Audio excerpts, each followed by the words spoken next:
Good morning, everybody. It's Dan P coming at you. Hey, I wanted to take just a few minutes, and I mean a few minutes, and go over a couple of items on the virus that I wasn't particularly correct on, and that others, namely Givco, have helped get me square on. And I wanted to share that information with you because it's made a big difference for me. Namely about the harness, and then just a couple of quick talking points to go over a couple other items. So I made a couple of reviews. Hopefully you've seen those reviews. I just got back from flying an hour and a half this morning, which was fantastic.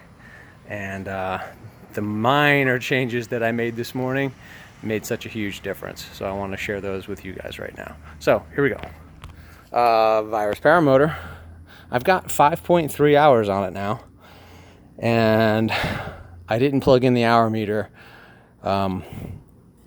when I was doing the break-in. So those are flight hours. So I've got a couple of hours on it. Yay, and it's doing great. So the big difference that Givco pointed out was the harness straps. If you remember in my on-the-ground review, the buckles, the silver buckles that are hiding in there, they were exposed and you could see them here. And this pull cord, which is the cord that tightens it up, was sticking out here. Now, the harness was still functioning, but what it was doing, it was loosening itself up while I was running on the ground. And that's because these weren't coming out the bottom. So there's a little hole right here on both of these, and the cord or the end that you use to tighten up the shoulder strap comes out the bottom of that, and you pull it tight.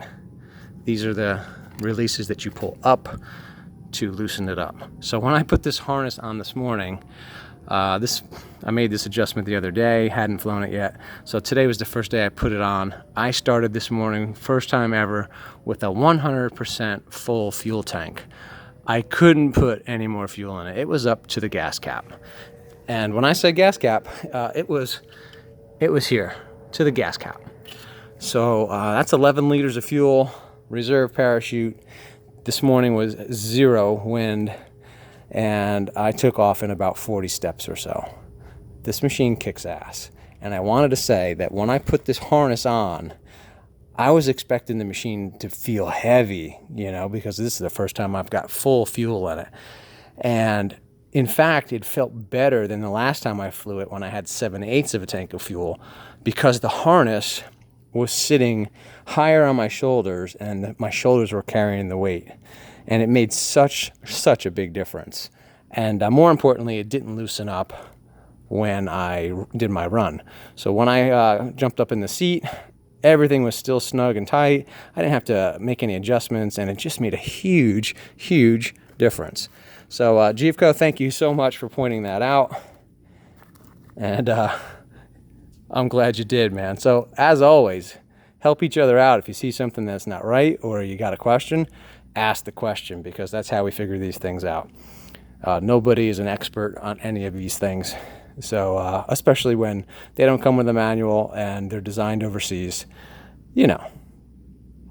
help each other out. What else?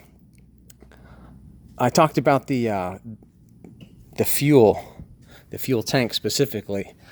In flight, you're not going to be able to see the fuel level like you can on a tank that sticks out way in the back. But there is an absolute window here where when your arm is out and you grab your mirror and you hold it out there, you grab your mirror while you're flying and you hold it out there, you can see that fuel level. What I find is even easier is you hold the mirror down here and you look under the seat, and you can see a huge portion of the fuel tank when this seat is up in flight. And that makes a big difference. That's really the only significant change that I made. I wanted to point out, for those of you that would be interested in putting on the Virus Paramotor 185 cooling shroud, that you will have to trim this side of the cooling shroud with a Dremel and then sand it. or else it won't clear the arm. So I know it looks like I can't remove the arm, but if I straighten this arm out, it pulls right off. So I still have access to remove the swing arm, and the shroud is perfectly on there, super tight. Cooling shroud, I think it looks awesome. I think it's a good investment. 2-stroke engines, you want to keep that cylinder head as cool as you can, or at least in the optimal operating range, and that's the way to do it. So lamels, I talk about them in the air. I did add 4 more, 2 on each side. I discussed that in the air. I think that's about all I really wanted to cover to make sure I was clear on it. So I'll post this up. If you got any questions, please let me know, and we'll talk to you soon. Bye.